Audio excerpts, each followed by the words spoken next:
मानव तन के लिए कहा गया, इससे तू खोज गुरु की कर, अब वही तुझे बतलाएंगे। इस पार रहेगा कितने दिन, उस पार रहेगा कितने दिन। भाई बहनों, ये अनमोल मानव तन सिर्फ एक काम के लिए दिया गया है कि जीते जी किसी समर्थ सतगुरु से रास्ता ले करके भजन भक्ति करके इस पार से उस पार चले चलते। लेकिन इस शरीर को पा करके हमने भगवान के भजन और भक्ति का ख्याल मन में ही नहीं लाए और खाने पीने तमाम दुनिया के सामानों और जड़ पदार्थों को इकट्ठा करने में आनंद की तलाश करते रहे। कोई बताने वाला नहीं मिला कि सारे आनंद का खजाना कहीं बाहर नहीं, आपके शरीर के अंदर बैठा हुआ है। ये बात संतों महात्माओं के द्वारा मिलेगी। आज आपके जीवन का बहुत बड़ा सौभाग्य है कि पूज्य महाराज जी अपने गुरु महाराज के पावन संदेशों के साथ आपके गांव की सरजमी पर पधारे हुए हैं। भारत के सनातन अध्यात्मवाद का गहरा, खुला, रहस्यमयी, सरल भाषा का ऐसा संदेश सुनाएंगे, अपने जीवन में आपने किसी कथा भागवत कीर्तन में आज तक सुना नहीं होगा। और सत्संग के बीच में आपको वो अनमोल दौलत बांटेंगे, माला लेकर के समझाएंगे। वो क्या है? जीते जी भगवान के पाने का सरल से सरल रास्ता, जिसको कभी गुरु मंत्र कहते थे, दीक्षा और उपदेश कहते थे, लेकिन कलयुग में उसका नाम बदल गया। अब उसी को नाम दान कहा जाता। क्यों कहा जाता? हमारी धार्मिक किताबों में और हमारे जीवन की परंपराओं में पूजा के जितनी पद्धतियाँ और उपासना के जितने उपाय प्रचलित हैं, इनसे पुण्यों का भंडार जमा हो सकता, शुभ कर्मों का जखीरा इकट्ठा हो सकता, लेकिन मुक्ति मोक्ष, आत्मा का कल्याण, भगवत प्राप्ति कदापि संभव नहीं है। हम पर नाराज मत होइएगा। मेरी कोई भावना ऐसी नहीं कि हम आपकी आस्था को, आपके विश्वास को, आपके इष्ट देवता को किसी प्रकार की कोई चोट पहुंचावें, लेकिन सत्य बात तो आपको बतानी पड़ेगी और आपको स्वीकार भी करनी चाहिए। जिस रामचरितमानस को आप 24 घंटे श्रद्धा से पाठ करते, नमन प्रणाम करते, इज्जत से घरों में रखते, उसी रामचरितमानस की ये लाइन है, कलयुग केवल नाम आधारा, सुमिर सुमिर नर उतरहि पारा। इस कलयुग में केवल नाम योग साधना से जीव भव पार जा सकता है, दूसरा और कोई उपाय नहीं है। जिस नाम योग साधना से जीव भव पार जाएगा, उसी नाम की विस्तृत चर्चा आज सत्संग में महाराज जी सुनाएंगे और माला लेकर के आपको भजन का तरीका बताएंगे। घर द्वार नहीं छोड़ना, जंगल जा करके साधु नहीं बनना और कुटिया नहीं रमानी। अपना काम मेहनत, ईमानदारी और सच्चाई के साथ पूरा करना, क्योंकि मेहनत और ईमानदारी के साथ ही बरकत यानी खुदाई नियामत जुड़ी हुई है। और अगर मेहनत, ईमानदारी, सच्चाई खत्म तो नीयते खाम, बरकत खत्म हो जाएगी। इसलिए महात्मा 3 चीज़ों पर बहुत जोर देते हैं, मेहनत, ईमानदारी और सच्चाई। अपना काम करिए, बच्चों की सेवा। शाम को जब कोई काम ना हो तो सुबह या शाम जब मौका लगे 1 घंटा 2 घंटा महाराज जी की बताई तरकीब से बैठ करके भजन करना। हे भाई बहनों, इस मानव मंदिर का बंद फाटक खुल जाएगा, आपके तकदीर की रेखाएं बदल जाएंगी और आपके जीवन की हर समस्या का समाधान हो जाएगा। क्योंकि लिखा है किताब में, निज अनुभव मैं कहूँ खगेशा, बिनु हरि भजन न जाए कलेशा। बिना भगवान के भजन के कष्ट क्लेश नहीं जाने वाले। चाहे 10-10 घंटे नहीं, 18-18 घंटे खट करके मेहनत करिए, लेकिन गांठ बांध लीजिए।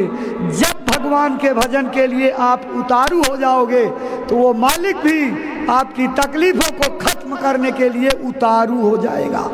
इसलिए परम पूज्य बाबा जय गुरुदेव जी महाराज ने 116 वर्ष की उम्र तक अथक परिश्रम करके इस देश के चप्पे चप्पे पर घूम करके करोड़ों करोड़ों लोगों का हृदय परिवर्तन किया।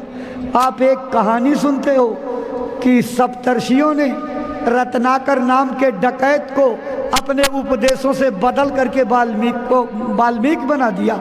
महात्मा बुद्ध ने अंगुलिमाल को बदल करके नेक नाम भिक्षु बना दिया। सारी दुनिया में इनकी पूजा हो गई। लेकिन जिस दिन भाई बहनों परम पूज्य बाबा जय गुरुदेव जी महाराज का इतिहास खुलेगा, इनके जीवन की तारीख जग जाहिर होगी। इन्होंने 1, 2, 4 को नहीं, 100, 50, 1000, लाख को नहीं, करोड़ों करोड़ वाल्मीकियों को, करोड़ों करोड़ अंगुलमालों को बदल करके समाज की मुख्य धारा में लगा दिया। उनके हाथों से तीर, तलवार, तमंचे, बंदूकें, गोले बारूद, लाठी डंडे सब फेंकवा दिए और हाथों में भजन की माला पकड़ा दी। वही बिगड़े इंसान आज अपना काम करते, बच्चों की सेवा, रात को बैठ जाते माला लेकर के, निकल जाते स्वर्ग वैकुंठ से ऊपर के लोकों में और देवी देवताओं का, ऊपर के लोक नायकों का दर्शन करते, आनंद लूटते, सवेरे फिर चले आते, अपने काम में लगते। इसी बीच में बैठे हुए हैं आपके, लेकिन पहचान नहीं सकते क्योंकि पहचानने की विद्या आपके पास नहीं। लेकिन आज आपके भाग्य का नसीब खुल गया कि बाबा जय गुरुदेव जी महाराज के संदेशों को लेकर के आए। उनके एकमात्र उत्तराधिकारी पूज्य पंकज जी महाराज अपने गुरु महाराज के आदेश और दया के साथ आज आपको इस घट के बंद ताले की चाबी सौंप देंगे। अगर आप हिकमत करके, जतन करके इस ताले को खोल लिया तो हर प्रकार से माला माल हो जाओगे और हर तरह की कंगाली खत्म हो जाएगी। यहाँ तक कि लिखी हुई तकदीर की रेखाएं बदल जाएंगी। आप भजन करोगे, सुमति आएगी, लड़ाई झगड़े खत्म हो जाएंगे, पति पत्नी के, भाई भाई के, लड़के बाप के झगड़े खत्म, ईर्ष्या द्वेष खत्म, प्रेम और मोहब्बत, ये जो इस दुनिया के सामानों को इकट्ठा करने की हबिस और होड़ लगी है, एकदम खत्म हो जाएगी। सब्र संतोष आ जाएगा। इस नासवान मिट्टी के खिलौनों को इकट्ठा करने की भावना खत्म हो जाएगी। उस अमर धन को इकट्ठा करने के लिए सबके अंदर होड़ लग जाएगी। वो दौलत देने आए हैं जो हीरे जवाहरात सोने चांदी से आपको नहीं मिल सकती है, कोई दे नहीं सकता, किसी के पास है नहीं। ये तो उस मालिक की कृपा जब संतों के ऊपर, और संतों की कृपा जब जीवों के ऊपर होती है, तब ऐसी नायाब चीज मिला करती है। अपने भाग्य की सराहना करिए कि आज आपको दैवयोग से, संयोग से ये मौका मिल गया। बाबा जय गुरुदेव के उपदेश क्या थे, उनकी शिक्षाएं क्या थी, किस रास्ते पर ले जा करके वो सारे समाज के लोगों को सुखी और संपन्न बनाना चाहते थे, उसका इशारा, उसका निचोड़, सारांश दर्शाती चेतावनी आपके सामने प्रस्तुत है। सुनिए, दोहराइए, चिंतन मनन कीजिए। इसी चेतावनी के बाद पूज्य महाराज जी का आगमन सत्संग मंच पर हो जाएगा। पंडाल के लोगों ने ध्यान नहीं दिया, कह रहा हूँ बाईं तरफ पंडाल ला करके तुरंत बढ़ा दीजिए। जय गुरुदेव, जय गुरुदेव नारा लगाते चले हैं। जय गुरुदेव नारा लगाते चले हैं। दुख दुखी जन को बाबा जगाते चले हैं, दुखी जन को बाबा जगाते चले हैं। धर्म पूर्ण क्या है सुनाते चले हैं, धर्म पूर्ण क्या है सुनाते चले हैं। कर्म पाप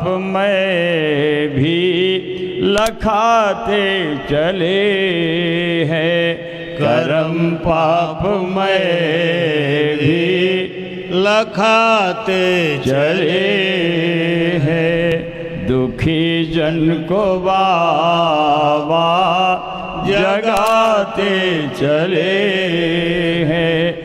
उठो पास आओ बुलाते चले हैं, उठो पास आओ बुलाते चले हैं। भटक भूल सब की मिटाते चले हैं, भटक भूल सब की मिटाते चले हैं। जय गुरुदेव नारा लगाते चले हैं। वो सतनाम क्या है सुनाते चले हैं, वो सतनाम क्या है सुनाते चले हैं। वो सतनाम क्या है सुनाते चले हैं। जो सुनते हैं उनको बचाते चले हैं, जो सुनते हैं उनको बचाते चले हैं। जय गुरुदेव नारा लगाते चले हैं। मना करते हैं मांस मछली न खाना, मना करते हैं मांस मछली न खाना, मना करते हैं मांस मछली न खाना। सुनो भाई बहनों इसे मत पकाना, सुनो भाई बहनों इसे मत पकाना। सभी अंडे बच्चे तू अपने समझना, सभी अंडे बच्चे तू अपने समझना। इन्हें भूल कर भी ना भूनना न तलना, इन्हें भूल कर भी ना भूनना न तलना।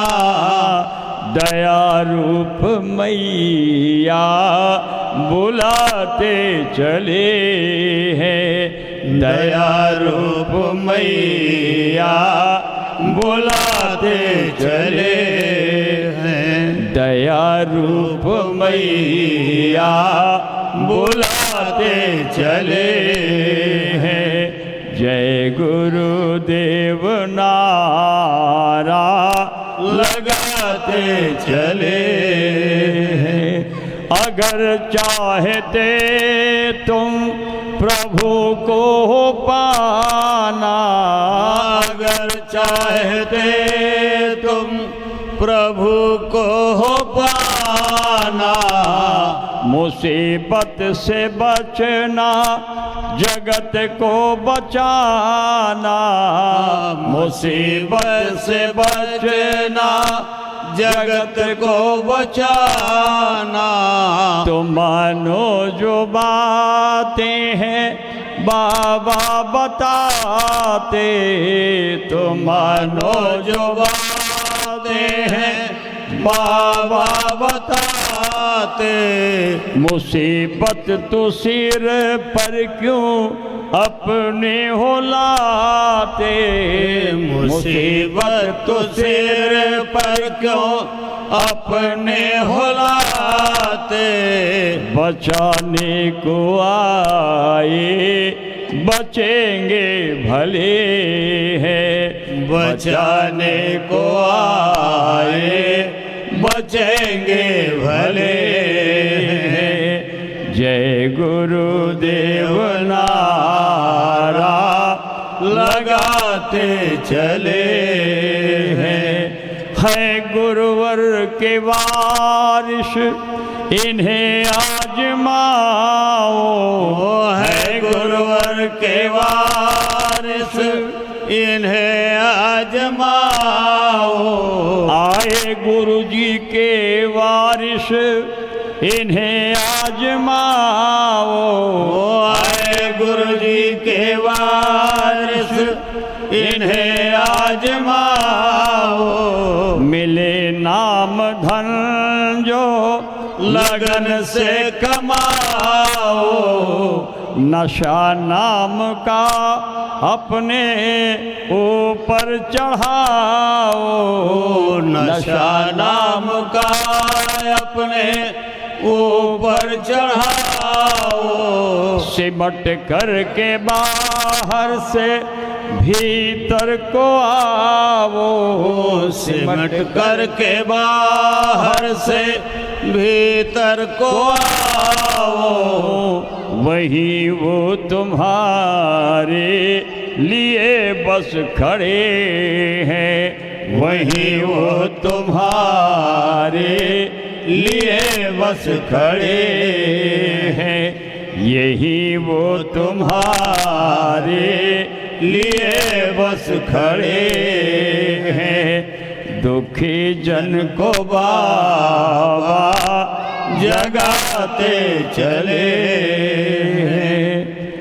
जय गुरुदेव भगवान का नाम गाओ, जय गुरुदेव भगवान का नाम गाओ, भविष्यत के दुख से बचो और बचाओ, भविष्यत के दुख से बचो और बचाओ, बनो शाकाहारी सदाचार लाओ, बनो शाकाहारी सदाचार लाओ, जन जन को सदाचार सेवा सिखाओ, जन जन को सदाचार सेवा सिखाओ, गुरु डूबते को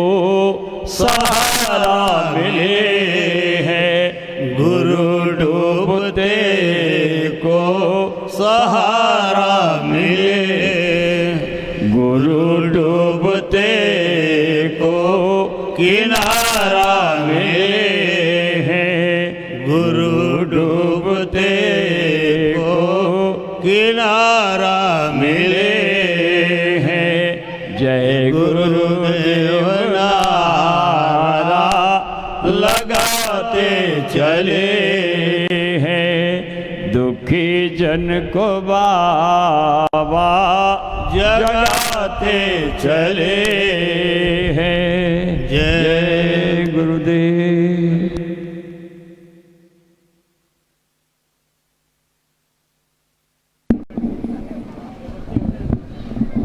जय गुरुदेव।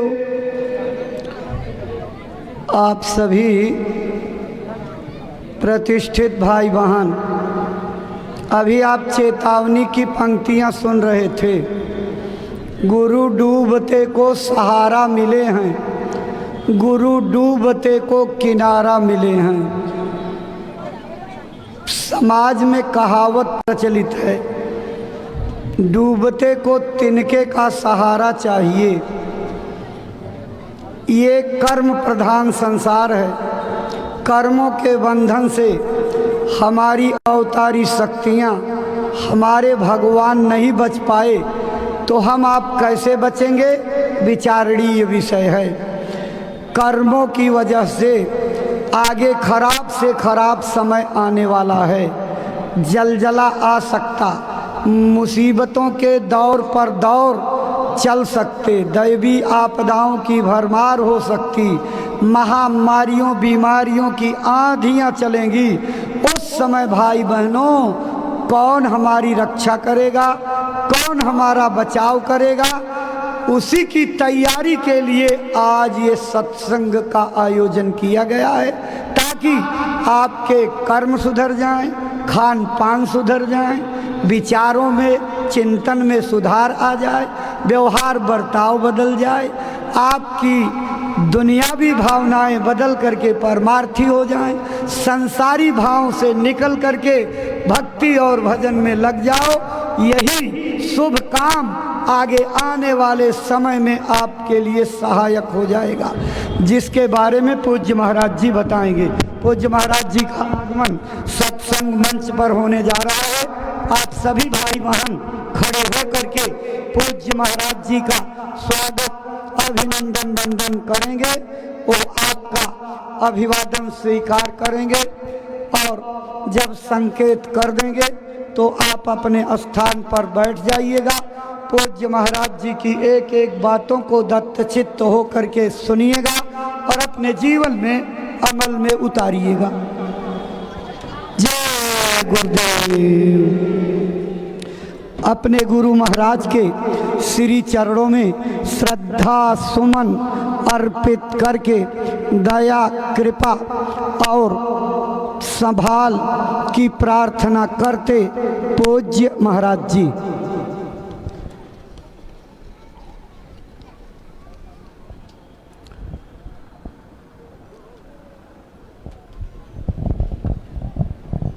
जय गुरुदेव, जय गुरुदेव।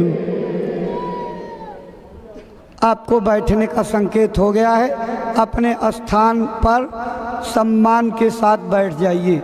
प्रेमी भाई बहनों, पूज्य महाराज जी का पदार्पण हमारे जीवन का परम सौभाग्य है। उनके शुभागमन पर हम भी चाहते हैं कि अपने श्रद्धा सुमन अर्पित करके पूज्य महाराज जी का स्वागत अभिनंदन वंदन करें। तो महाराज जी का स्वागत करने के लिए आपकी भावनाओं को इकट्ठा करके संगत गोरखपुर के अध्यक्ष मास्टर जयराम जी, राम दमन यादव, राम लखन पूरन लाल गंगवार, राजेंद्र अध्यक्ष सरदार नगर, रितेश, इस सत्संग समारोह में पधारे हुए सभी सत्संगी धर्म प्रेमी भाई बहनों को सादर जय गुरुदेव। प्रेमी भाई बहनों, हम आप परम सौभाग्यशाली हैं कि ऐसे कलिकाल में हम लोगों को ये मानव तन, ये मनुष्य शरीर प्राप्त हुआ। उससे भी परम सौभाग्य की बात, अपनी जीवात्मा का कल्याण करा सकें।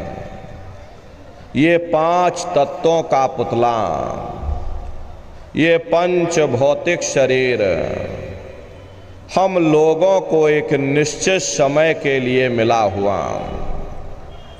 एक निश्चित समय को हम आप नहीं जानते हैं, किंतु जिसका ये मकान है, जिसका ये शरीर है, वो अवश्य ही जानता है। लिए मिल गया।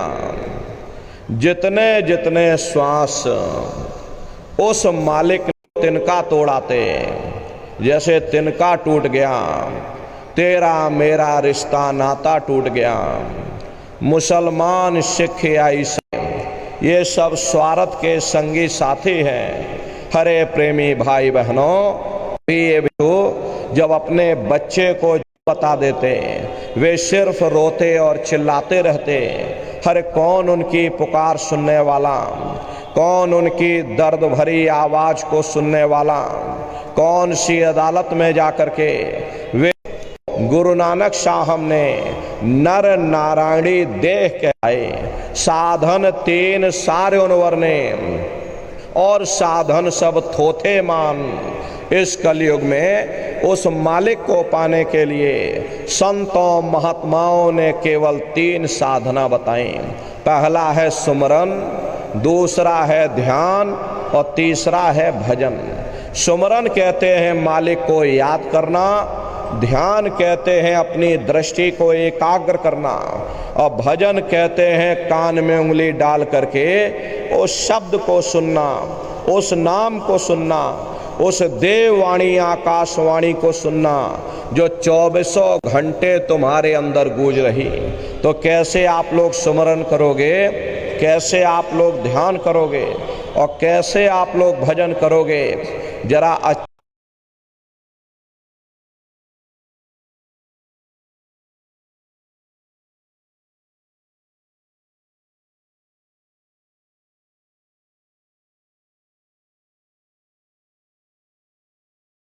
तो उन्होंने गिरधर नाम सिद्ध किया। चाहे बूढ़े बुजुर्ग हों, चाहे बच्चे बच्चियां हों, आसानी से आप लोग समझ जाओ और सुमरन ध्यान भजन कर सको। एक है साध है सब सद है, सब साध है। मार करके बैठ जाना, बाहर से अपनी आंखों को बंद कर लेना और दोनों आंखों के मध्य भाग में दूर सामने देखिएगा, सामने आपको अंधेरा दिखाई पड़ेगा। जब आप अपनी बाहर की आंख को बंद कर लोगे, कैसे आपको ध्यान करना है, अपने अपने घरों में पलथी मार करके बैठिएगा, शरीर को टाइट। बहुत से प्रेमी क्या करते हैं, ये अपने शरीर को बिल्कुल टाइट कर देते हैं। यदि आप अपने शरीर को टाइट कर दोगे तो ये शरीर तुम्हारा ढीला पड़ जाएगा और फिर शरीर ढीला हो जाएगा, थक जाओगे तो फिर ढीले पड़ जाओगे। इसलिए पहले से ही अपने शरीर को बिल्कुल ढीला छोड़ देना। जितना आराम से बैठोगे उतना आपके लिए अच्छा रहेगा। तो ढीले बदन से बैठिएगा, आँखों को धीरे से बंद कर देना, इन आँखों पर भी कोई जोर मत देना। बहुत से प्रेमी क्या करते हैं, ये अपनी इन आँखों पर जोर लगाते हैं ताकि जल्दी से दृष्टि एकाग्र हो जाए। यदि आप अपनी बाहरी आँखों पर जोर लगाओगे तो आँखों की पुतलियों में दर्द होगा, फिर आप अपनी बाहरी आँखों को खोल दोगे। प्रेमी भाई बहनों, इन बाहरी आँखों का यहाँ पर कोई मतलब नहीं है। जैसे सोते समय धीरे से आँख को बंद करते हो, ऐसे ही धीरे से आँख को बंद कर लेना। अंतर में सामने देखिएगा तो सामने आपको अंधेरा दिखाई पड़ेगा, बस उसी अंधेरे को आप देखते रहिएगा। उस समय किसी के बारे में सोचना नहीं, किसी के बारे में विचार मत करिएगा। विचार करने की आदत हमारे अंदर पहले से पड़ी हुई है। हम किसी भी व्यक्ति को देखते हैं तो देखने से पहले ही हम उस व्यक्ति के बारे में विचार करने लग जाते हैं। ये जो विचार करने की आदत है, यही ध्यान में बाधक बन जाती है। इसलिए कोशिश ये करना कि मन में कोई विचार ना आने पाए। निर्विचार हो करके अपनी बुद्धि के तर्क और वितर्क को अपने ज्ञान के भंडार की पोटली बनाकर एक किनारे रख देना। उस समय किसी के बारे में कुछ सोचना नहीं, किसी के बारे में विचार मत करिएगा। अपने आप को खाली कर दो, शून्य हो जाओ, बस सामने उस अंधेरे को देखते रहो। देखते देखते देखते देखते आपकी दृष्टि अंधेरे में रुक जाएगी और जैसे ही आपकी दृष्टि उस अंधेरे में एकाग्र होगी तो सुई की नोक के बराबर काले में भी काला बिंदु, बड़ा चमकीला बिंदु होगा, तारे की तरह चमचम चमचम चमकेगा, वो सामने आपको दिखाई पड़ जाएगा। जब वो चमकदार बिंदु सामने दिखाई पड़ जाए तब आप अपनी दृष्टि को उस बिंदु पर एकाग्र करिएगा। जब आप अपनी दृष्टि बिंदु पर एकाग्र करोगे तो बिंदु के चारों तरफ से बड़ा भारी प्रकाश निकलेगा, चक्र की तरह से बहुरंगी प्रकाश होगा। वो प्रकाश धीरे धीरे बड़ा होता चला जाएगा। साधक इतना मोहित हो जाता है कि बिंदु को तो छोड़ देता और दाएं बाएं प्रकाश को देखने में लग जाता। प्रेमी भाई बहनों, दाएं बाएं बिल्कुल मत देखिएगा, आपका निशाना उस बिंदु पर टिका रहे। वही बिंदु दरवाजा है, वही बिंदु खिड़की है, उसी को हरि का द्वार यानी कि हरिद्वार कहा गया। वो दरवाजा खुल जाएगा। जब एक टक हो करके आप उस दरवाजे को देखते रहोगे, वो दरवाजा फट जाएगा, दरवाजा खुल जाएगा, ये शिव नेत्र खुल जाएगा, ये दिव्य दृष्टि खुल जाएगी और आप दरवाजे के अंदर दाखिल हो जाओगे। एक बार प्रेमी भाई बहनों ये दिव्य दृष्टि खुल जाए, फिर क्या भूत क्या भविष्य और क्या वर्तमान कोई भेद आपसे गुप्त नहीं रहेगा। लाखों वर्ष पहले क्या हुआ था और भविष्य में क्या होने वाला है, आप बैठ करके ध्यान में सब कुछ देख सकते हो। तो यह है ध्यान करने का तरीका। और तीसरा है भजन। गाने बजाने का नाम भजन नहीं है, नाच गाना ढोल मजीरा का नाम भजन नहीं है। भजन कहते हो उस रूहानी आवाज को सुनना जो 24 घंटे तुम्हारे अंदर गूंज रही। तो कैसे भजन करोगे, जरा अच्छी तरह से समझ लीजिए। ये दोनों उंगली कानों में डाल करके ये कानों को बंद कर लेना। कान इसीलिए बंद किए जाते हैं ताकि बाहर की कोई आवाज हमको सुनाई ना पड़े। अपनी सुविधा से बैठिएगा, कुर्सी पर चाहे कुर्सी पर बैठ जाओ, सोफे पर चाहे सोफे पर बैठ जाना, या कोई तकिया इस तरह से रख लेना और दोनों कोहनी यहाँ रख करके दोनों उंगली कानों में डाल करके ये कानों को बंद कर लेना। बहुत सी हमारी माताएं बहनें हैं, बूढ़े बुजुर्ग हैं, अरे आपके घुटनों में दर्द होता है या रीढ़ की हड्डी में दर्द होता, आप बैठ करके भजन नहीं कर पाते हो तो आप लेट करके भजन करिएगा। ऐसे सीधे लेट जाना, लेटे लेटे आँख और कान को बंद कर देना। मतलब तो आँख और कान को बंद करना है, चाहे आप लेट करके करो या चाहे आप बैठ करके करो। यही कहा गया कि आँख कान मुख बंद कराओ, अनहद झिंगा शब्द सुनाओ।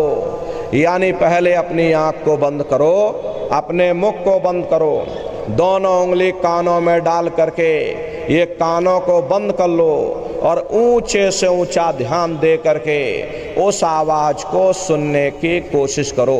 प्रेमी भाई बहनों, जब आप अपने कानों को बंद करके ऊंचा ध्यान दे करके सुनोगे तो आपको ऐसा अनुभव होगा कि कहीं सीटी जैसी आवाज हमारे कानों में गूंज रही। टी, इस तरह से सीटी जैसी आवाज शुरू में आप सभी को सुनाई पड़ेगी। करना कुछ नहीं है, लेटे हो चाहे बैठे हो, बस आप उस आवाज को सुनते रहना और सुनते सुनते उसी में लीन हो जाओ। जब आप उसमें लीन हो जाओगे तो कुछ समय बाद में दोबारा आपको अनुभव होगा कि कहीं बड़ी दूर से एक महीन आवाज, घंटे और शंख की आवाज हमारे कानों में बज रही। जैसे मंदिरों में घंटियां बजती हैं, टन टन टन, तो बाहर तो आपने नकल किया। महात्माओं ने कहा था कि भाई शरीर तुम्हारा सच्चा हरि मंदिर है। इसी हरि मंदिर के अंदर वो घंटे शंख की आवाज 24 घंटे गूंज रही। उसी घंटे शंख की आवाज को महात्माओं ने शब्द कहा। अरे आपकी धर्म पुस्तकों में लिखा है कि पोथी पढ़ पढ़ जग मुआ, पंडित भया न कोई, 2.5 अक्षर प्रेम का, पढ़े सो पंडित होई। दुनिया वाले कहते हैं कि 2.5 अक्षर का मतलब प्रेम है। अरे प्रेम नहीं है, प्रेम में तो मात्रा लगी हुई।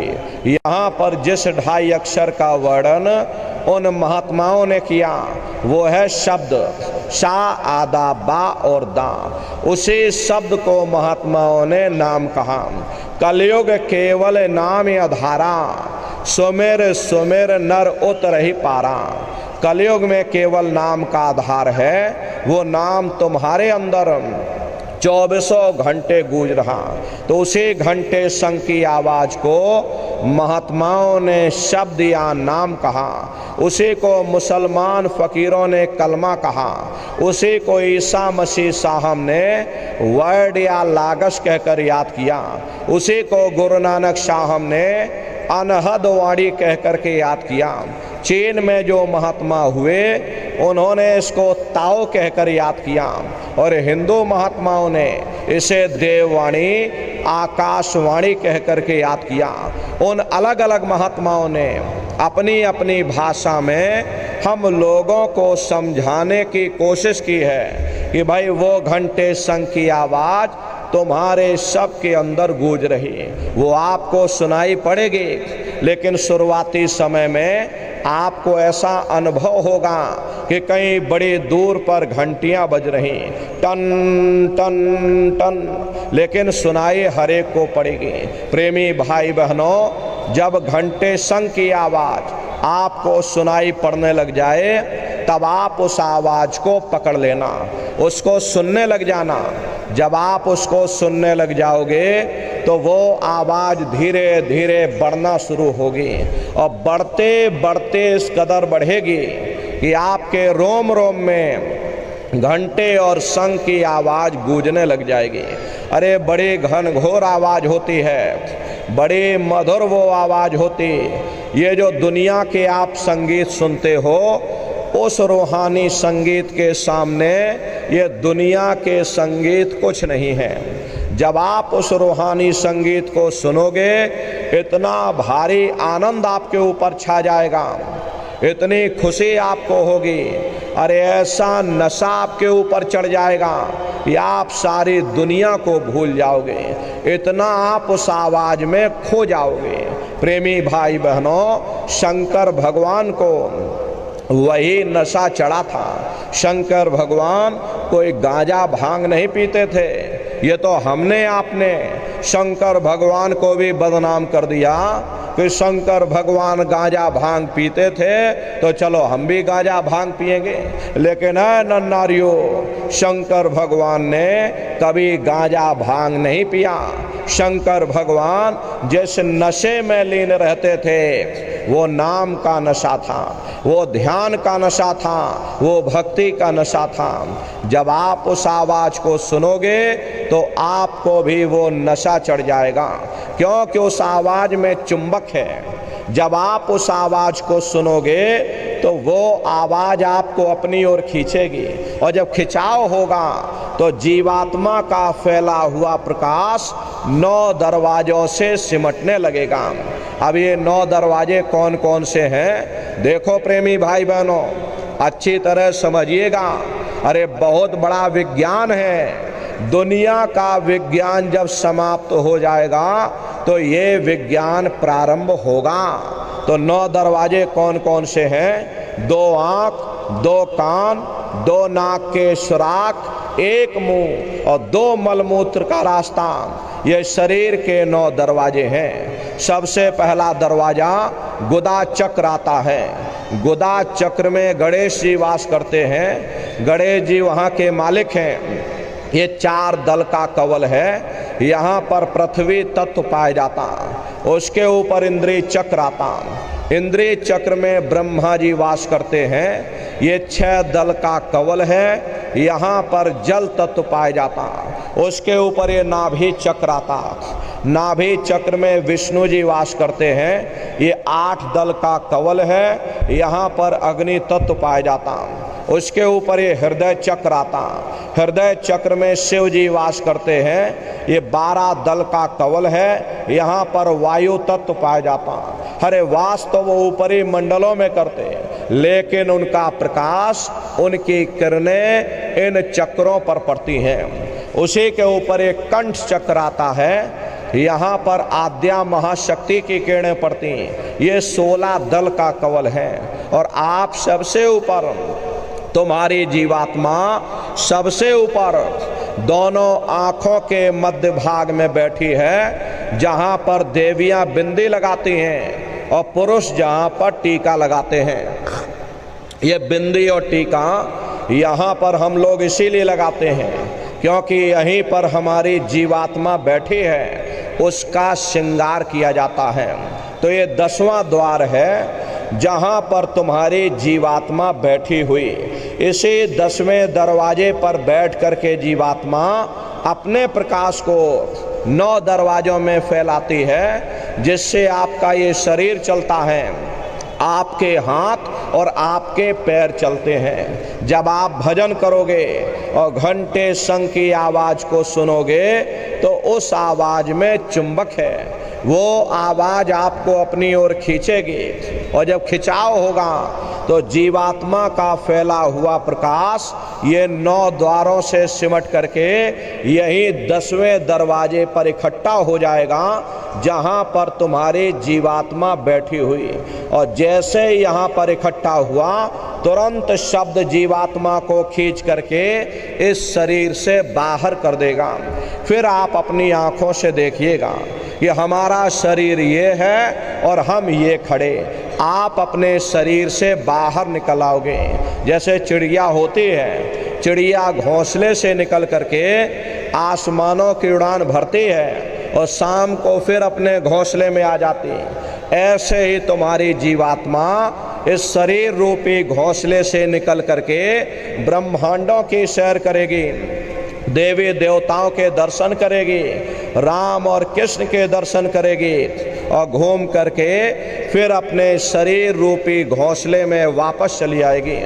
हरे प्रेमी भाई बहनों, ये ब्रह्मा विष्णु महादेव जिनकी सारी दुनिया पूजा करती है, आप सभी लोग ब्रह्मा विष्णु महादेव की पूजा करते हो, लेकिन कभी आपने विचार नहीं किया भाई जिनकी हम पूजा कर रहे हैं आखिर ये लोग हैं कौन, ये कहाँ पर रहते हैं, ये क्या काम करते हैं, हर इनके माँ बाप कौन हैं, राम कौन है, कृष्ण कौन है, ईश्वर कौन है, ब्रह्म कौन है, पार ब्रह्म कौन है, ये कहाँ पर रहते हैं। तो जरा संक्षिप्त में आप समझिएगा, क्योंकि अगर हम इसका वर्णन करेंगे तो लाखों वर्ष लग जाएंगे, एक लोक का वर्णन नहीं कर पाएंगे, इतना विशाल लोक बने हुए।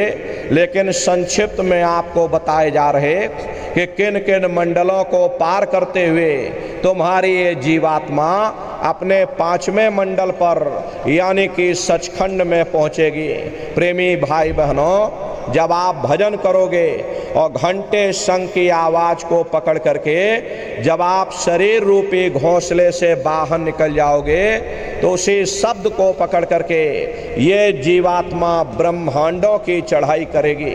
पलक झपकते यह जीवात्मा खरबों योजन ऊपर चली जाएगी। ये सूरज चांद सितारों को पार करने के बाद सबसे पहले जो आपको लोक मिलेगा उसे महात्माओं ने शिवलोक कहा। शिवलोक तमोगुणी स्थान है, वहाँ के मालिक शिव जी हैं, वो पार्वती जी के साथ उस लोक में विराजमान हैं। शिव जी का दर्शन करने के बाद फिर जब आप ऊपर की ओर चढ़ोगे उसी के ऊपर ब्रह्मा जी का लोक आएगा।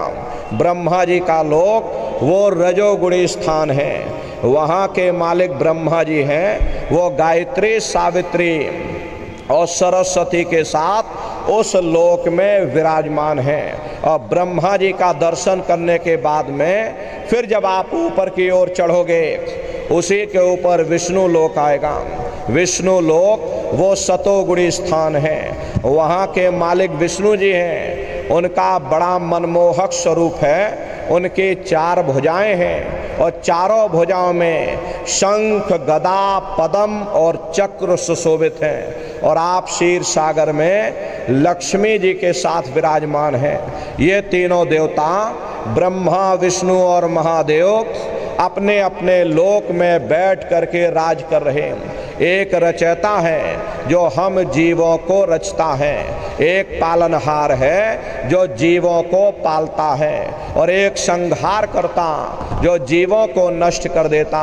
इनकी जो माता है वो आद्या महाशक्ति हैं। ब्रह्मा विष्णु महादेव लोक के ऊपर वो आद्या महाशक्ति का लोक आता और उसी लोक को पार करने के बाद में सबसे पहला देश पड़ता है, या यूँ कह लीजिए कि पहली राजधानी पड़ती है जिसे महात्माओं ने सहस दल कवल कहा। वो राजधानी है ये ब्रह्मा विष्णु महादेव के जो लोक हैं, उस राजधानी के अंतर्गत आने वाले जिले हैं। जैसे आपके उत्तर प्रदेश की राजधानी लखनऊ है, ये गोरखपुर आपका जिला है। इसी तरह से प्रेमी भाई बहनों, वो सहस दल कवल राजधानी है। राजधानी का जो मालिक है वो निरंजन भगवान है। ये ब्रह्मा विष्णु महादेव ये निरंजन भगवान के ही पुत्र हैं और ये आद्या महाशक्ति ये निरंजन भगवान की अर्धांगिनी है। और निरंजन भगवान स्वयं तीनों लोकों के मालिक हैं। उन्हीं को त्रिलोकीनाथ कहा जाता, हिंदू उन्हीं को परमात्मा कहते, मुसलमान उन्हीं को खुदा कहते और ईसाई उन्हीं को गॉड कहते। घंटे और शंख की आवाज़ जो हर इंसान के अंदर गूंज रही, वो आवाज़ उन्हीं के मुखार बिंद से हो रही। निरंजन भगवान का जो स्वरूप है वो ज्योतिष स्वरूप है। हजार बाती की अखंड ज्योति वहाँ पर बराबर जल रही है। हम आप यहाँ ज्योत जलाते हैं, इस ज्योत में तेल की जरूरत पड़ती, बाती की जरूरत पड़ती, लेकिन वो अखंड ज्योति ऐसी है जिसमें ना तेल की जरूरत है और ना बाती की जरूरत है। पलटू साहब ने जिक्र किया है, ये उल्टा कुआ गगन में और तिसमें जरे चिराग, और तिसमें जरे चिराग, बिना रोगन बिन बाती और 6 ऋतु 12 मास, जरत रहे दिन राती, सतगुर मिले जो होए, ताहि की नजर में आवे, और बिन सतगुर नहीं कोई वाह को दर्शावे। वो अखंड ज्योति ऐसी है जिससे पूरा ब्रह्मांड प्रकाशवान हो रहा। जितनी भी अवतारी शक्तियां आई, राम आए, राम को वहीं से नीचे उतारा गया। इसीलिए उस देश को अयोध्या नगरी या कौशलपुर देश कहा गया। प्रेमी भाई बहनों, गोस्वामी जी महाराज जब साधना करके वहाँ पहुँचे, तभी गोस्वामी जी महाराज ने रामचरित्र मानस में लिख दिया। क्या उन्होंने रामचरित्र मानस में लिखा? देखिए, गोस्वामी जी महाराज कहते हैं कि मोदियों नैन त्रिशत में भयो, पुण्य चितवत कौशलपुर गयो। जब मैंने अपने बाहर की आंख बंद की, मेरी अंतर की आंख खुल गई और मैं क्या देख रहा हूँ कि मैं कौशलपुर देश में पहुँच गया। मोह विलोक राम मुस्काई, मुझे देख करके राम भगवान प्रसन्न हो गए। उन्होंने ऊपर जाने का मुझे रास्ता दे दिया। मैं ऊपर जा करके क्या देख रहा हूँ कि उधर माज सुनि अंडज राया, देखें बहु ब्रह्मांड निकाया, अति विचित्र तह लोक अनेका, रचना अधिक एक तेका। विचित्र विचित्र भांत के वहाँ पर लोग बने हुए, एक से सुंदर एक महल वहाँ पर बने हुए जिनकी शोभा अवर्णीय है। प्रेमी भाई बहनों, वो राम भगवान का देश है। जब आप वहाँ पहुँचोगे, वहाँ की रचनाओं को देखोगे तो देखते ही रह जाओगे। ये क्या ईश्वर की लीला है, कैसी उसकी कारीगरी है, अनंत उसकी सत्ता है, अनंत ही उसका प्रकाश है। हरे प्रेमी भाई बहनों, उसी आनंद को पा करके बड़े बड़े राजे महाराजाओं ने अपने राजकाज पर ठोकरें मार दी और जंगलों में जा करके नंगे हो करके नाचने लगे। तभी महात्माओं ने बोल दिया, अचरज देखा भारी साधो, अचरज रेखा भारी। प्रेमी भाई बहनों, वहाँ की वर्णाएं, वहाँ की लीलाओं को देख करके संतों महात्माओं ने कलम तोड़ करके रख दिया। प्रेमी भाई बहनों, वो राम भगवान का देश है, वो अयोध्या नगरी है, वो कौशलपुर देश है। राम जी का दर्शन करने के बाद में फिर तुम्हारी ये जीवात्मा दूसरे मंडल के शब्द को पकड़ करके और दूसरे मंडल की चढ़ाई करेगी। श्याम तज श्वेत को गहना, सुरत को तान धुन सुनना, और बंक के द्वार धस बैठो और त्रिकुटी जाय कर लेना। उसी के ऊपर दूसरा देश आता है जिसे महात्माओं ने त्रिकुटी देश कहा। वहाँ के जो मालिक हैं वो ब्रह्म हैं। वहीं से मन और माया की उत्पत्ति हुई। वहीं से तीन गुण, रजोगुण, तमोगुण, सतोगुण, तीनों गुणों की उत्पत्ति वहीं से हुई। ये जो आपके वेद हैं, अरे वेदों को सारी दुनिया पढ़ती है, वेदों की भी उत्पत्ति उसी स्थान से हुई है। अरे महात्मा कहते हैं कि त्रिकुटी महल में विद्या सारा, घनहर गरजे बजे नगारा, और लाल वरण सूरज उजियारा। वहाँ पर दो धुने, बादलों की गर्जन और मृदंग की आवाज उस लोक में गूंजती रहती है। जैसे पहले स्थान पर घंटे शंख की आवाज राम भगवान के देश में गूंजती है, ऐसे ही प्रेमी भाई बहनों दूसरे मंडल पर यानी कि ब्रह्म के देश में बादलों की गर्जन और मृदंग वहाँ पर बजता रहता। ओम का जाप बराबर वहाँ होता रहता। ब्रह्म का जो स्वरूप है लाल वरण सूरज उजियारा। ये सूरज कुछ नहीं, ऐसे लाखों लाख सूर्य इकट्ठे करोगे तो वहाँ का एक सूर्य बनेगा।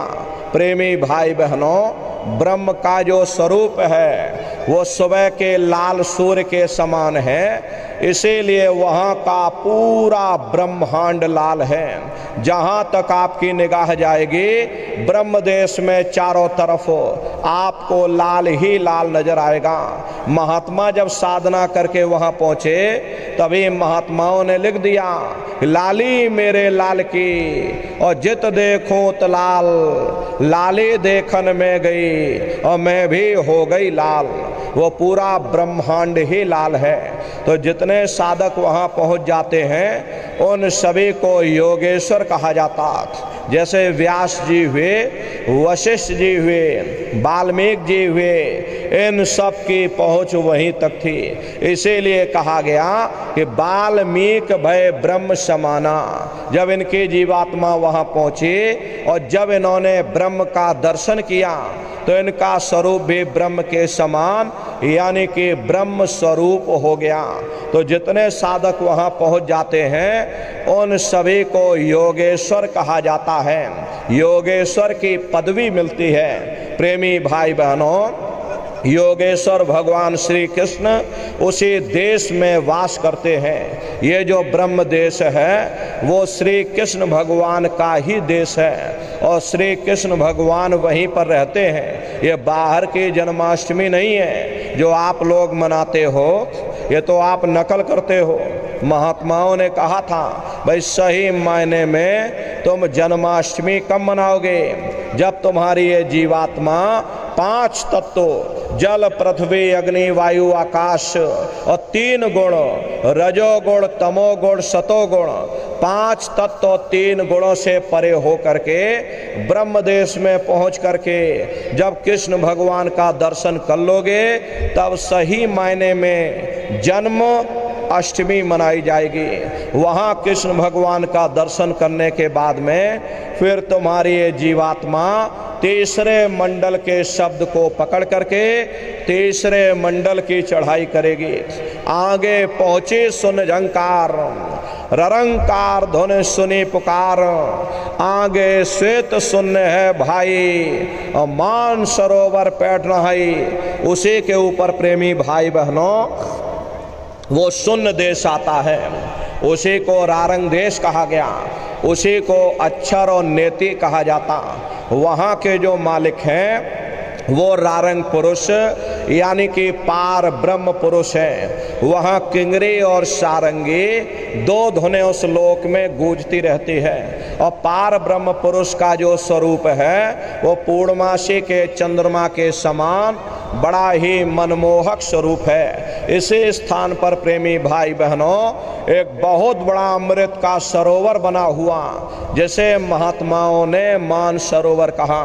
जब तुम्हारी ये जीवात्मा उस मान सरोवर में स्नान कर लेगी तो जन्म जन्मांतरों के तुम्हारे मैले पाप कर्म साफ हो जाएंगे। अरे यहाँ के पानी से तुम्हारे कर्मों की सफाई नहीं होने वाली। ये बाहर का जो पानी है ये तुम्हारे शरीर के मैल को धो सकता है, लेकिन जो पापों का मैल है, जो कर्मों की गंदगी है, वो जब साफ होगी जब आप तीसरे मंडल पर पहुंच करके उस गंगा में डुबकी लगाओगे। उसमें स्नान करने के बाद में ये जीवात्मा हंस रूप हो जाती है। हंसन मिले हंसा हो जाई, मिले जो अमी हारा है। जीवात्मा का खुद का प्रकाश उस अमृत के सरोवर में स्नान करने के बाद में 16 सूर्य के बराबर हो जाता। तो फिर यही जीवात्मा चौथे मंडल के शब्द को पकड़ करके और चौथे मंडल की चढ़ाई करती है। 2 पर्वत के संग निहारो, भंवर गुफाते संत पुकारो। 2 पर्वतों को पार करने के बाद वो बड़ा सुंदर देश आता, जैसे महात्माओं ने भंवर गुफा कहा। वहाँ के जो मालिक हैं वो सोहंग पुरुष हैं। वहाँ बंशी यानी मुरली की मधुर ध्वनियाँ सदा उस लोक में उच्चारण होती रहती। और सोहंग पुरुष का जो स्वरूप है वो दोपहर के सूर्य के समान महाप्रकाशवान स्वरूप है। स्वरूप में अंतर है। पहले स्थान पर निरंजन भगवान का जो स्वरूप है वो ज्योतिष स्वरूप है। दूसरे स्थान पर ब्रह्म का जो स्वरूप है वो सुबह के लाल सूर्य के समान है। और तीसरे स्थान पर पार ब्रह्म का जो स्वरूप है वो पूर्णमासी के चंद्रमा के समान है।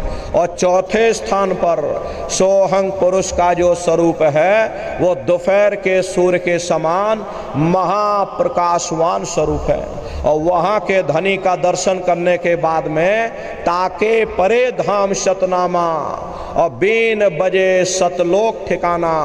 सोहंग देश के ऊपर वो 5वां देश आता, जैसे महात्माओं ने सचखंड देश कहा।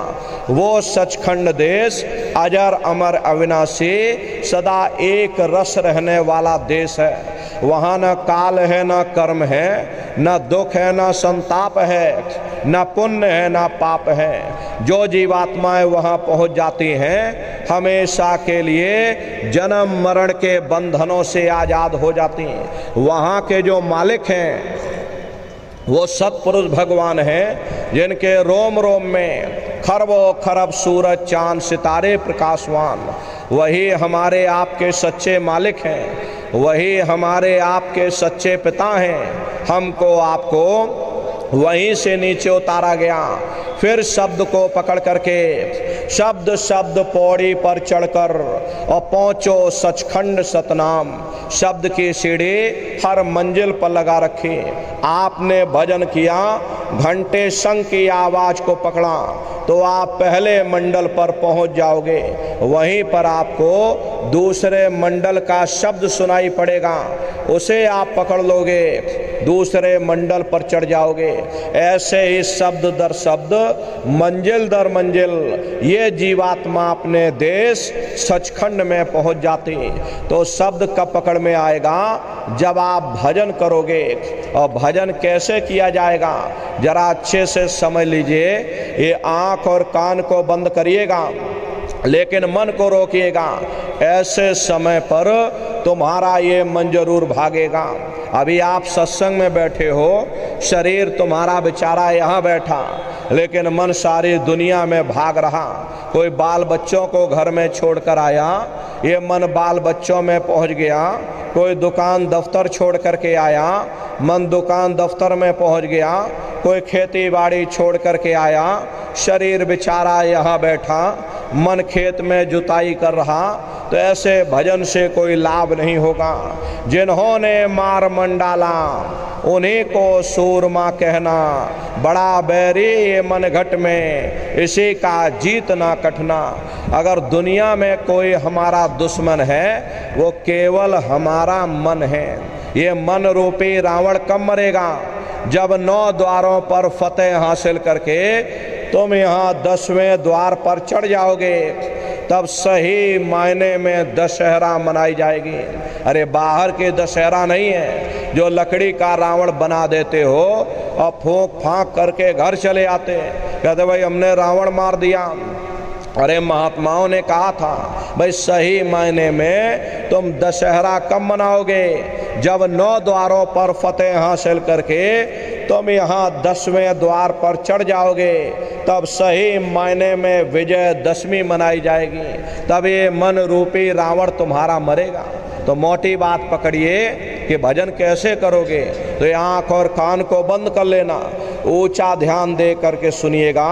शुरू में सीटी जैसी आवाज़ आपको सुनाई पड़ेगी, उसे आप पकड़ लेना, सुनते रहना, सुनते सुनते उसी में लीन हो जाओ। जब आप उसमें लीन हो जाओगे तो कुछ समय बाद में दोबारा आपको अनुभव होगा कि कहीं बड़ी दूर से एक महीन आवाज़, घंटे और शंख की आवाज़ हमारे कानों में गूंज रही। जब घंटे और शंख की आवाज़ आपको सुनाई पड़ने लग जाए, तब आप सीटी की आवाज़ को छोड़ देना और घंटे शंख की आवाज़ को पकड़ लेना।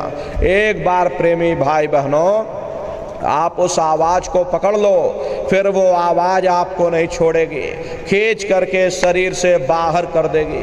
फिर रोज आना, रोज जाना, रोज ब्रह्मांडों की सैर करना, रोज देवी देवताओं के दर्शन करना, रोज राम के दर्शन करना, रोज कृष्ण के दर्शन करना और घूम करके फिर अपने शरीर रूपी घोंसले में वापस चले आना। तो ये सुमरन, ध्यान और भजन 3 क्रियाएं आपको बताई गई। रास्ता सच्चा है, आप करोगे, आपको अनुभव होगा और दिखाई भी पड़ेगा और सुनाई भी पड़ेगा। लेकिन इतना ध्यान रखिएगा, जो भी दिखाई सुनाई पड़े अपने अंदर हजम करिएगा। जितना हजम करोगे उतना रास्ता खुलता चला जाएगा, नागा नहीं होना चाहिए।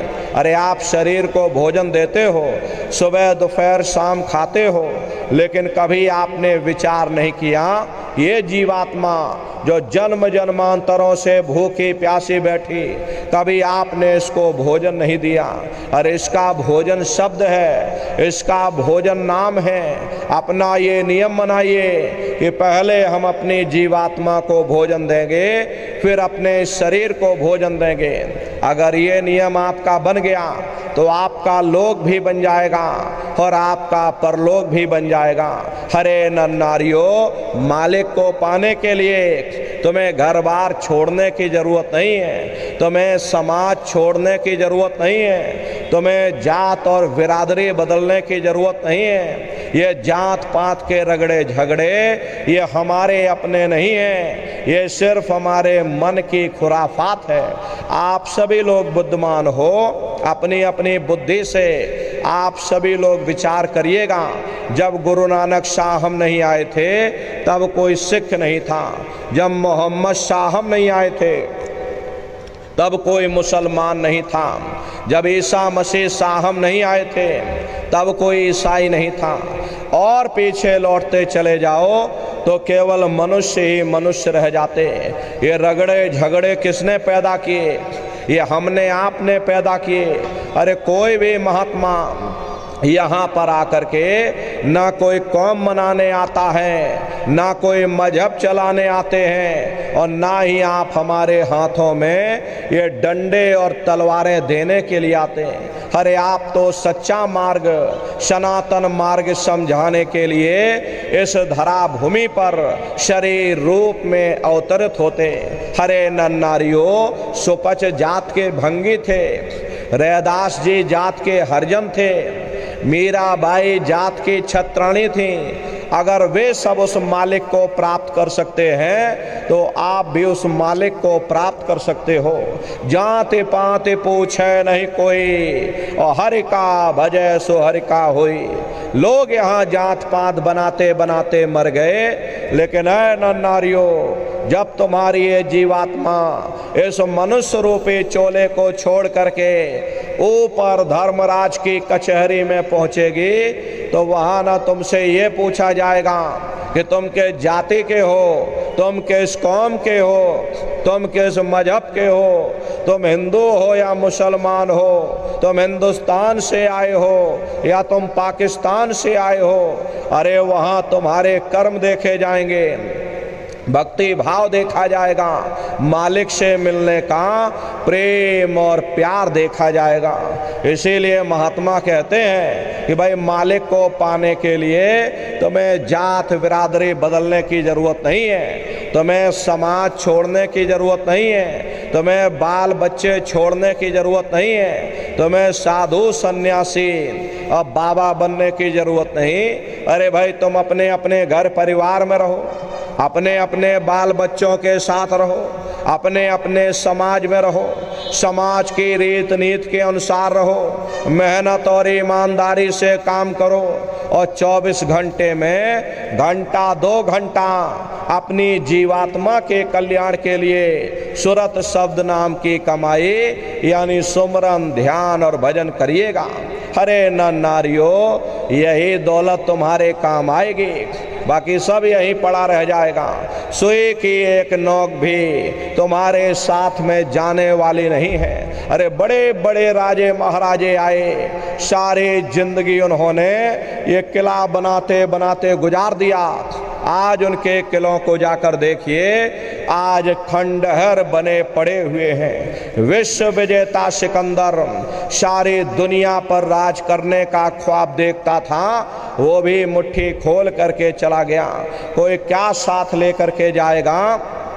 जो चीज तुम्हारे साथ में जाने वाली वो केवल मालिक की भक्ति है। इसलिए प्रेमी भाई बहनों, वो दौलत कमा लो जो अंत समय में तुम्हारे काम आवे, वरना ये समय तुम्हारा निकलता जा रहा, ये श्वासों की पूंजी दिन प्रतिदिन कम होते जा रही।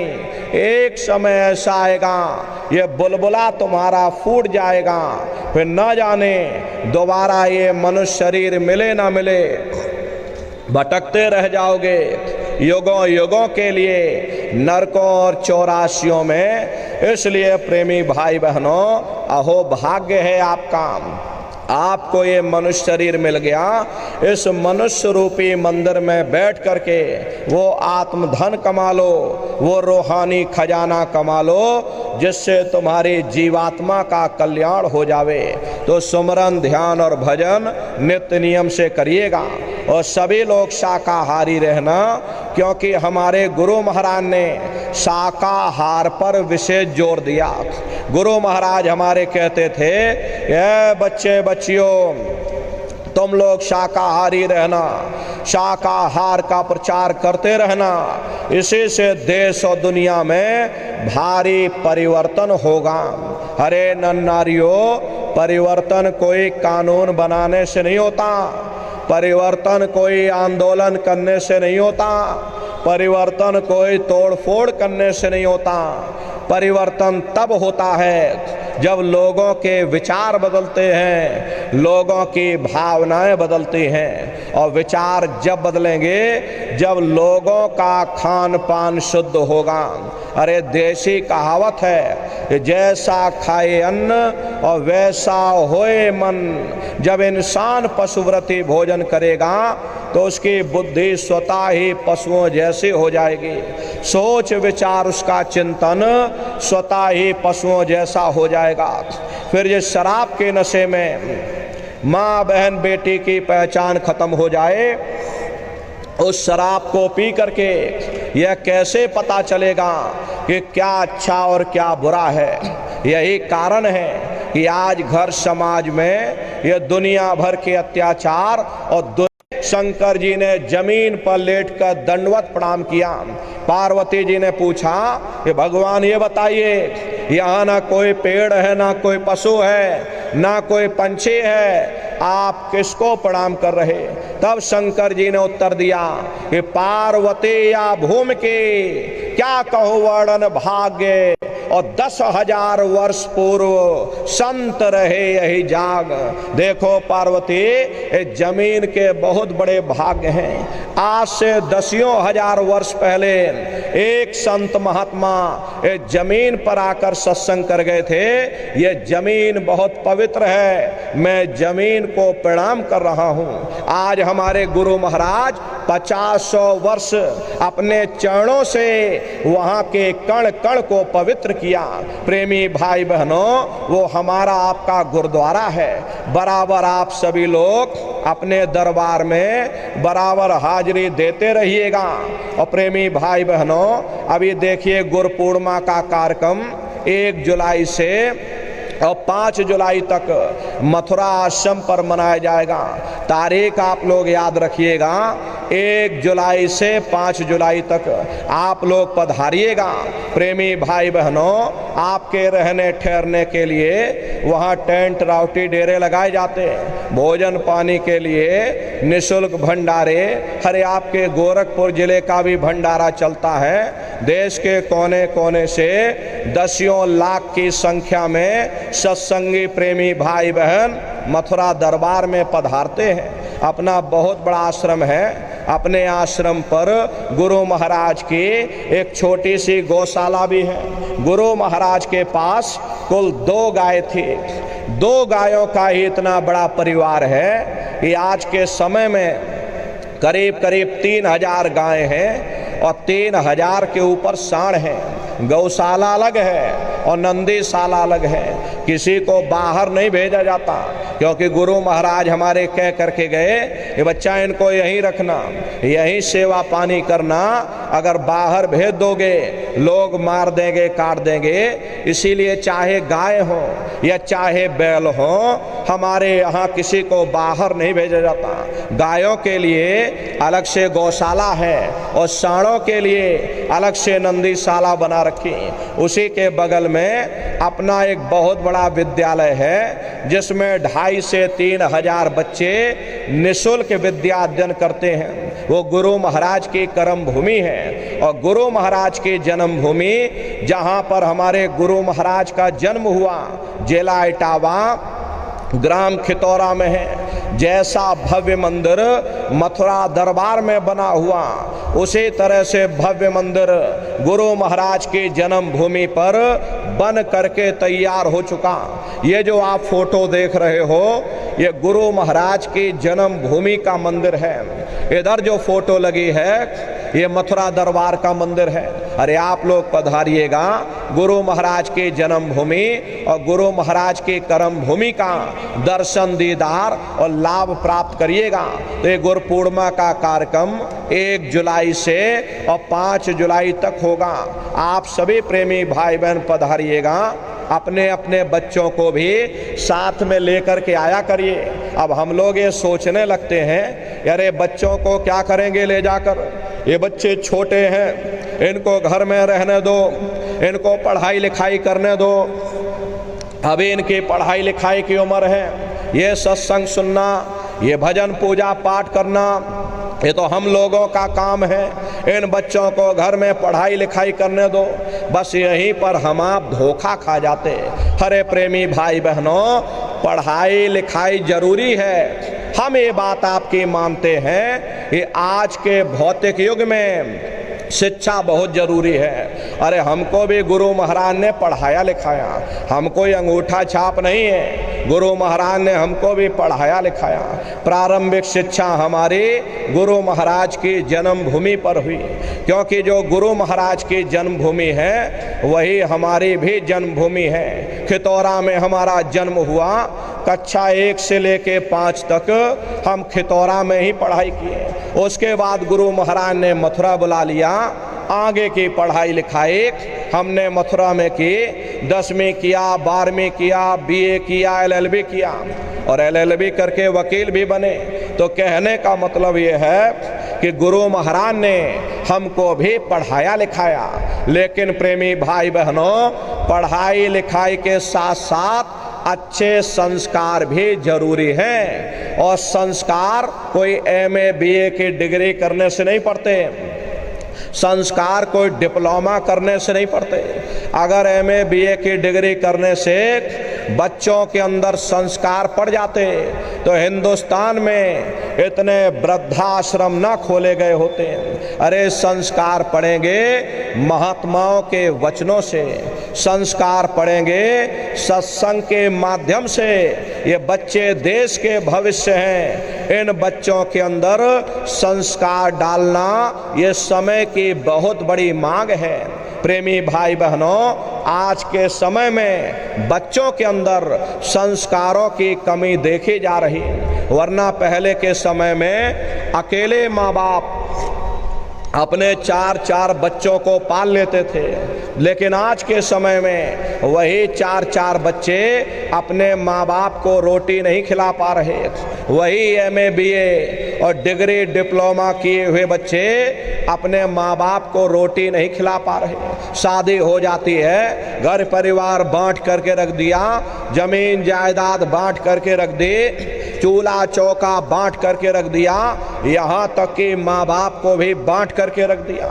10 दिन तुम हमारे घर में छोड़ दो और 10 दिन बाद तुम अपने घर में ले जाना। हरे नर नारियों, ये संस्कारों की बहुत बड़ी कमी है। ऐ माताओं बहनों, ये बच्चे तुम्हारी धरोहर हैं, ये बच्चे तुम्हारी पूंजी हैं। अपनी पूंजी को संभाल करके रखिए, इनको बचपन से तैयार करिए, इनको आप अच्छी शिक्षा देना, इनको अच्छे संस्कार देना, इनको शाकाहारी बनाना, इनको सदाचारी बनाना, इनको चरित्रवान बनाना। अरे इनको भी तुम राम और कृष्ण बना दो, यही बच्चे बड़े हो करके माँ बाप का नाम रोशन करेंगे, घर और समाज का नाम रोशन करेंगे।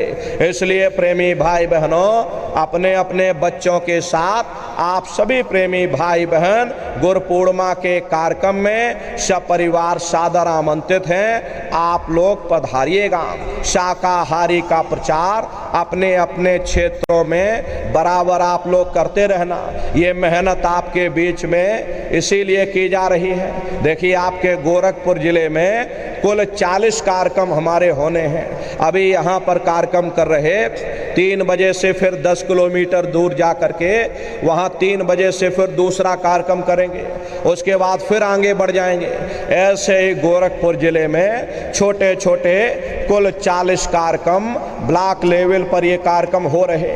ये मेहनत इसीलिए की जा रही है ताकि आप लोग चेत जाओ, आप लोग जाग जाओ, गुरु महाराज के संदेशों को जन जन के बीच में पहुंचाने के लिए आप लोग भी अपना अपना योगदान दे दो। इसीलिए मेहनत की जा रही, तो आप लोग भी इस काम में जुटिएगा। ये बहुत बड़ी सेवा है जो गुरु महाराज हम सभी प्रेमी भाई बहनों को सौंप करके गए हैं, तो इस सेवा को आप लोग करिएगा, इसका लाभ आपको परमार्थ में मिलेगा। तो शाकाहारी का प्रचार अपने अपने क्षेत्रों में बराबर आप लोग करते रहना, भजन ध्यान सुमरन बराबर करते रहिएगा। इतना जान लीजिए प्रेमी भाई बहनों, ये रास्ता बिल्कुल सच्चा है। आप करोगे तो आपको अनुभव होगा, दिखाई भी पड़ेगा और सुनाई भी पड़ेगा। हरे आपका लोक भी बन जाएगा और आपका परलोक भी बन जाएगा। इसी के साथ अब हम अपनी वाणी को विराम देते हैं। आप लोगों ने अपना कीमती